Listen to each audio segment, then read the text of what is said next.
Muitas pessoas já conhecem os sintomas da dengue, mas boa parte da população sabe pouco sobre a forma mais grave da doença. Durante uma entrevista exclusiva à nossa equipe de reportagem, o infectologista da Secretaria de Saúde revela que há casos confirmados de dengue hemorrágica em Muriaé. Dores no corpo, dor em cima do olho, muita dor de cabeça, febre, inchou em cima do olho. O olho dele inchou muito e ficou muito vermelho. Estes foram os sintomas que deixaram o garoto Pedro Henrique, de 9 anos, de cama e longe da escola.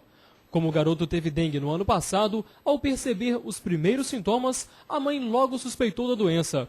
Não teve dúvidas, levou Pedro Henrique para o hospital. Durante a espera para serem atendidos, Lúcia Regina teve um susto. Chegou lá no pronto-socorro, o moço fez a ficha. Enquanto ele fez a ficha, ele deu vontade de vomitar, eu levei no banheiro, ele vomitou e o nariz dele começou a sangrar.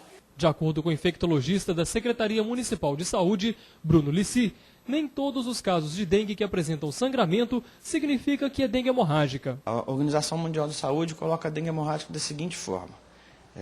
Geralmente você tem um quadro febril, que começa como todos os outros. Você tem uma manifestação hemorrágica, que pode ser algum tipo de sangramento ou não, mas aí você tem a prova do laço positiva. A prova do laço positiva, ela me caracteriza um sinal hemorrágico, apesar de eu não ter nenhum tipo de hemorragia, e você tem que ter hemoconcentração. A gente colhe um hemograma e depois faz um outro hemograma pareado, né, um segundo hemograma, e você tem uma concentração do hematócrito acima de 20% do valor de basal, associado a, geralmente, uma plaquetopenia abaixo de 50 mil. Isso é um quadro de dengue hemorrágico. O infectologista foi um dos médicos que atendeu o pequeno Pedro Henrique e afirma que o caso do garoto não é dengue hemorrágica. Se tratando especificamente do caso do Pedro Henrique, o caso dele é dengue? É um caso suspeito de dengue, ele aguarda confirmação de sorologia, é bem sugestivo pelo tipo de manifestação que ele apresentou, o tipo da febre, o rastro cutâneo que ele teve, e os exames laboratoriais que são bastante sugestivos de dengue. E quanto à possibilidade de dengue hemorrágica, existe nele ou não? No caso dele, não. Senão, a gente caracteriza isso por alguns aspectos clínicos e laboratoriais.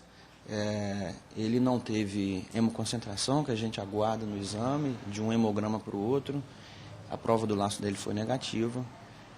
A sintomatologia que ele teve de sangramento de vias aéreas é um dengue clássico com manifestação hemorrágica. Isso é comum em alguns casos.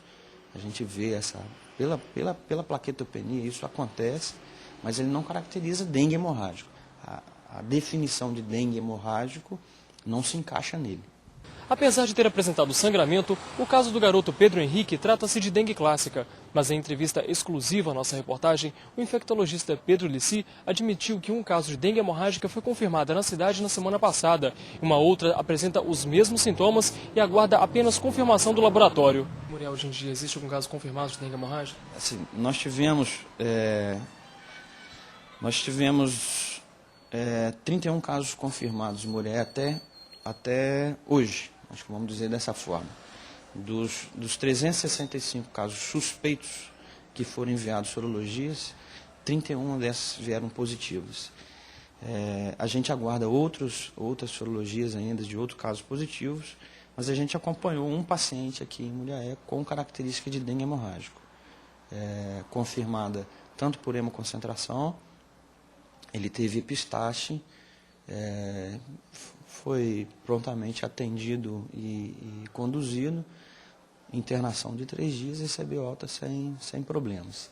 E temos uma suspeita atual de um paciente com uma hemoconcentração, com prova do laço positiva, e se vir na sorologia positiva, é um outro caso de dengue hemorrágico. De acordo com o secretário municipal de saúde, não há motivo para pânico nem alarmes, pois todos os trabalhos, tanto de prevenção quanto diagnóstico e tratamento, estão sendo feitos. O trabalho tem sido intensificado cada vez mais, né? Durante todo o ano, né? O slogan da nossa cidade que dengue a gente combate todo dia, não é sazonal. né? E é importante que a população faça parte dela também, né? Porque nesses casos, por exemplo, num terreno nesse bairro, tivemos mais de 8 focos, mesmo depois que os agentes passaram.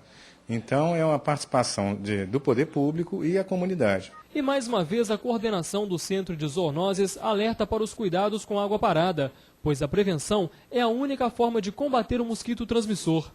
Todo o trabalho para combater o mosquito, para evitar casos da doença nesse período está sendo feito, inclusive reuniões com o pessoal do PSF, que é um número elevado de funcionários que vai estar nos ajudando nesse período agora também. Segundo dados oficiais da Secretaria de Saúde, até esta semana foram notificados 365 casos, sendo que 31 foram confirmados.